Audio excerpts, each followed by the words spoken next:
It was about 10 o'clock at night, getting ready to shut down the TV and bank the fire in our fireplace and everything. And I looked out the window and saw a glow in the neighbor's direction. As I watched it, within like 2 minutes, it had grown on the corner of the garage and started spreading across the front of the garage. I yelled for my wife, Becky, to call 911. I knew there was a mom and kids in the house. I ran up there as fast as these old bones can get me up there, screaming her name, trying to get her attention. And by the time I got up there, the fire had already spread across the front of the garage.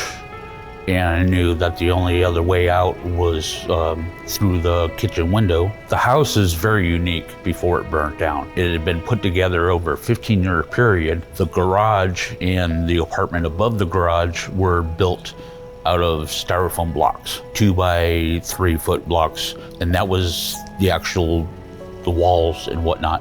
By the time I got to the window, the fire was encased in the whole garage. Felt the heat from the flames coming down. Actually ended up getting like 2nd-degree burns on my face and scalp. Tore the screen off the window, got the kids out. There was 2 toddlers and 2 preteen kids that I was pulling out. Told them to run up to Miss Becky, who was up at the top of the driveway. Very good kids. They did exactly what was asked of them to do. My wife turned on one of our cars, heated it up, got some hoodies and some clothes for them to keep them warm, kept them calm while the fire department was taking care of business. When I got Chrissy out the window, I looked over and the side of the garage was fully engulfed.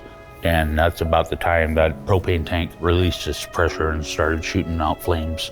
I still don't know the couple people that came around that night. There's the neighbors that live in the woods across the street, and some guy popped out and I was like, "Who are you?" I'd never met him before, but he was there and he was helping with the situation and taking care of the family. I knew Steve's fire department was right up the hill. By the time I was at the window and I was pulling the children out, I heard the sirens coming down the hill. 8 minutes response time was crazy fast.